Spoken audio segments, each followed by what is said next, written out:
Sekelompok anak kecil yang dikurung di sebuah ruangan yang sempit. Mereka cuma boleh keluar di saat diri mereka sudah diikat di kursi roda dan juga dikawal oleh pasukan bersenjata. Salah satu anak itu bernama Melanie.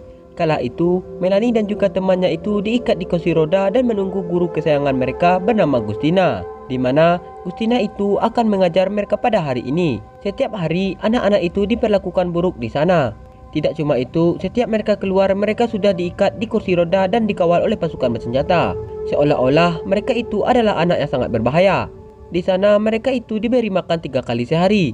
Tapi sayangnya, makanan mereka itu tidak layak untuk dimakan, di mana makanan mereka itu seperti belatung dan beberapa makanan busuk lainnya. Setiap hari, Melanie ini selalu mendapatkan kunjungan dari Dr. Caldwell. Di sana, ia selalu meminta sama Melanie untuk memilih dari angka 1 sampai angka 20. Lalu, Melanie pun menyebutkan angka 13. Give me a number from 1 to 20. 13. Pada keesokan harinya, Melanie menyadari kini temannya yang di ruangan 13 belum juga keluar untuk mengikuti pelajaran pada hari itu. Di sana, Melanie pun menyadari bahwa adanya hubungan dengan pertanyaan dari Dr. Caldwell kemarin. Pada pembelajaran hari itu, Gustina pun melepaskan ikatan tangan semua anak di sana, di mana mereka diminta untuk menulis karangan tentang cerita mereka pribadi. Di saat mereka sudah menulis semua, Melanie pun menawarkan untuk membaca perkarangan ceritanya. Gustina yang mendengar itu, ia pun menjadi sedih dan sedikit kasihan sama Melanie. Tanpa Gustina sadari, ia itu telah mengelus rambutnya Melanie. Tak butuh waktu lama, kapten yang bernama Eddie itu pun langsung datang ke sana dan memarahi Gustina. Di sana, Eddie pun meminta sama Gustina jangan terlalu dekat sama anak-anak di sana, dikarenakan mereka itu semua sangatlah berbahaya. Lalu Eddie pun memberikan contoh dengan mengosokkan tangannya untuk mengeluarkan bau badannya. Kemudian Eddie pun mendekatkan sama salah satu anak di sana. Dan seketika itu juga anak-anak di sana menjadi ganas dan ingin menggigit Eddie.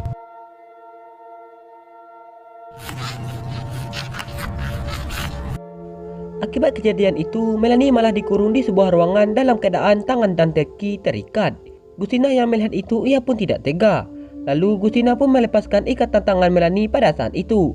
Di saat Gustina mendekatkan diri, Melanie pun menciumkan bau badannya Gustina. Alhasil pada saat itu membuat Melanie meronta-ronta. Melihat itu, Gustina pun langsung berlari keluar dan mengoleskan sebuah cairan agar menyamari bau tubuhnya. Pada keesokan paginya, Melanie kembali lagi mendapatkan kunjungan dari Dr. Caldwell. Seperti biasa, Dr. Caldwell itu meminta sama Melanie untuk memilih dari angka 1 sampai angka 20. Entah kenapa pada saat itu Melanie milih nomor 4 kamarnya sendiri. Tak butuh waktu lama, Eddie pun datang dan membawa Melanie, di mana Melanie itu tidak dibawa ke kelas biasa melainkan dibawa keluar permukaan. Baru kali ini Melanie dibawa keluar dari ruangan bawah tanah ini. Di sana terlihat banyaknya zombie yang ingin masuk ke perangan militer itu. Lalu Melanie pun dibawa ke sebuah laboratorium dan diberikan bius. Tak butuh waktu lama, Gustina pun datang, di mana ia itu tidak rela jika Melanie dijadikan bahan percobaan. Tapi sayangnya Gustina itu sangat mudah dilumpuhkan oleh Dr. Caldwell dengan cairan khusus. Lalu Dr. Caldwell pun meminta sama asistennya untuk memanggil security. Di saat itu tiba-tiba terdengar suara alarm yang bertanda adanya zombie yang berhasil menyusup. Di sana serangan zombie itu sangatlah cepat. Tak butuh waktu lama, asistennya itu pun digigit oleh zombie. Lalu Dr. Caldwell pun berlari dari sana dan meninggalkan Melanie sendirian. Karena Melanie ini anak yang spesial, zombie itu pun tidak ingin menggigitnya. Setelah Melanie berhasil melepaskan diri, lalu Melanie pun melihat dua penjaga yang membawa Gustina dengan cara paksa. Di sana Melanie pun mencoba menyelamatkan guru favoritnya itu. Tapi sayangnya Melanie itu tidak cukup tenaga dan pingsan di saat itu juga. Beruntungnya di saat itu adanya mobil lampu saja yang lewat. Lalu Melanie bersama Gustina pun langsung masuk ke dalam mobil tersebut. Secara kebetulan supirnya sendiri adalah Kapten Eddie. Eddie yang melihat adanya Melanie di dalam mobil, ia pun segera ingin membunuhnya. Lalu Gustina pun melindungi Melanie dengan badan tubuhnya sendiri. Dr. Caldwell pun mengingatkan sama Eddie di mana ia sangat ingin membutuhkan Melanie, di mana eksperimennya itu belum terselesaikan. Be here or they would have answered your muster call.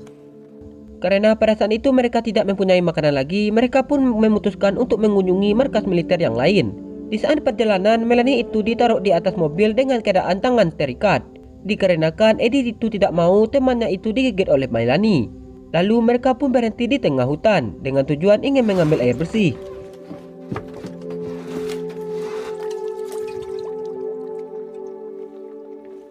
Tak butuh waktu lama, sekelompok zombie pun datang ke sana dan menyerang mereka.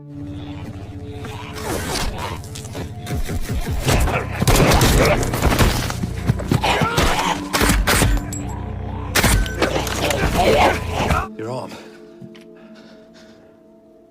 Di saat pertempuran itu, temannya Eddie itu pun digigit oleh zombie. Tak butuh waktu lama, ia pun langsung menjadi zombie dan ingin masuk ke dalam mobil. Sebelum berhasil masuk ke dalam mobil, Eddie pun menembaknya hingga tewas.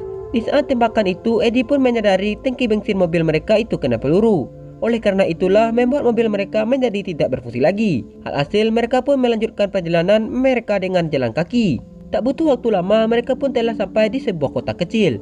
Terlihat di sana banyaknya zombie yang berkeliaran. Karena mereka takut bau badan mereka dicium oleh zombie, mereka pun langsung mengoleskan salep khusus itu. Di sana terlihat adanya zombie yang mendorong kereta anak kecil. Tapi sayangnya kala itu roda kereta itu nyangkut di kaki Dr. Cantwell. Di sana Dr. Cantwell pun melihat adanya benda yang bergerak di dalam kereta bayi itu. Lalu ia pun melihatnya.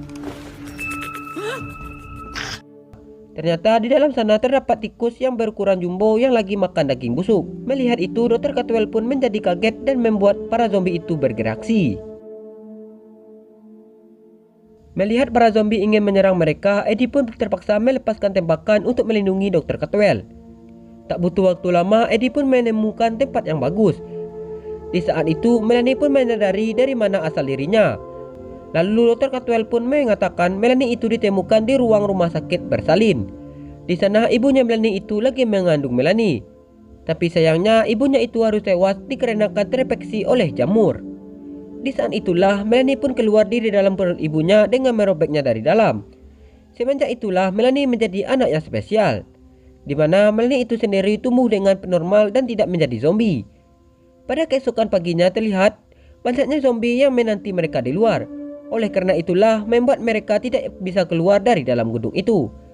Lalu Melanie pun menawarkan dirinya untuk pergi keluar mencari cara untuk mengusir para zombie itu. Mendengar itu, Eddie pun langsung mengizinkan Melanie keluar dari sana. Di sana, Melanie pun berjalan dengan sangat santai di tengah rombongan zombie tersebut. Setelah cukup jauh berjalan, Melanie pun melihat seekor kucing yang lewat. Melanie yang merasa lapar, ia pun langsung memakan kucing itu. Di dalam sebuah rumah, Melanie pun menemukan seekor anjing di sana. Lalu, Melanie pun membawanya dengan tujuan ingin mengalihkan perhatian para zombie di sana.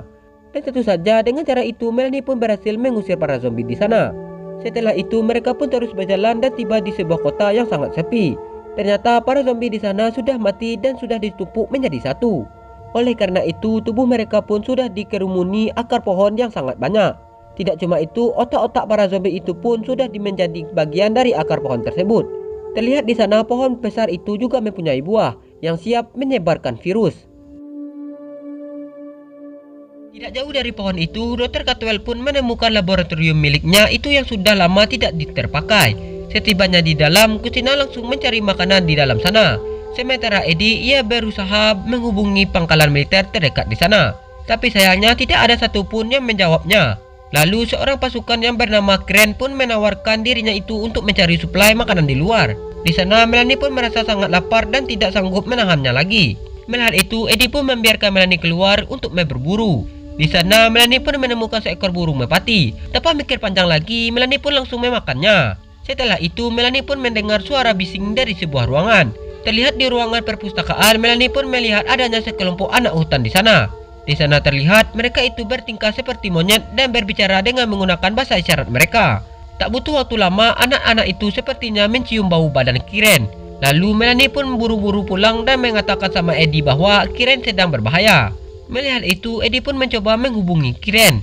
Tapi sayangnya Kiren sudah melepaskan perlengkapannya dan masuk ke dalam celah minimarket yang sempit. Ternyata Kiren itu sudah dijebak oleh anak-anak liar itu. Alhasil nyawa Kiren harus melayang di sana. Dengan indera penciumnya, Melanie pun mengantar Eddie ke lokasi Kiren.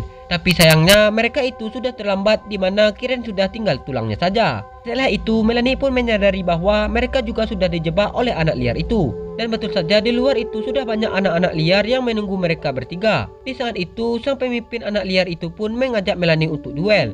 Alhasil Melanie pun dengan mudahnya menghabisinya. Hingga pada akhirnya mereka pun berhasil kabur dari sana. Di saat mereka sudah sampai di laboratorium itu lagi, mereka pun melihat tingkah laku Dr. Cantwell yang itu sangat aneh. Di sana terlihat Dr. Cantwell sudah menggunakan topeng anti gas. Ternyata pada saat itu Dr. Cantwell sudah menyebarkan gas tidur di semua ruangan. Hal hasil pada saat itu membuat Eddie, Gustina dan juga Melanie menjadi pingsan. Lalu Dr. Caldwell pun menyeret Melanie untuk dijadikan bahan percobaan. Tapi sayangnya gas itu tidak mempan lama sama Melanie. Di sana terlihat Melanie sudah bangun dari pingsannya. Kemudian Dr. Caldwell pun meminta sama Melanie itu tidak mau menjadi bahan eksperimennya. Kemudian Dr. Caldwell pun meminta sama Melanie itu mau menjadi bahan eksperimennya.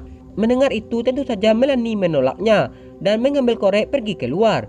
Di sana Melanie pun meminta sama Dr. Caldwell untuk tidak keluar. Kemudian Melanie pun langsung membakar pohon besar itu. Terlihat di sana banyaknya debu yang bertebaran di langit dan bersiap menyebarkan virus. Dr. Caldwell yang tidak ingin mendengar kata Melanie, ia pun keluar dan dihabisi oleh sekelompok anak liar itu tadi. Eddie yang sudah bangun, ia pun pergi keluar, hal hasil membuat dirinya menghirup udara di luar. Oleh karena itulah Eddie ini akan menjadi zombie. Lalu Eddie pun meminta sama Melanie jika dirinya sudah merubah total menjadi zombie, Melanie harus menembaknya. Sementara pohon zombie itu sudah hangus terbakar semua. Sekarang orang dewasa yang hidup cuma Gustina saja. Lalu Melanie pun mengumpulkan semua temannya yang ada di pangkalan militer dan juga anak liar di sana. Kemudian Gustina pun mengajar mereka dan berharap mereka akan menjadi penerus generasi manusia ke depannya.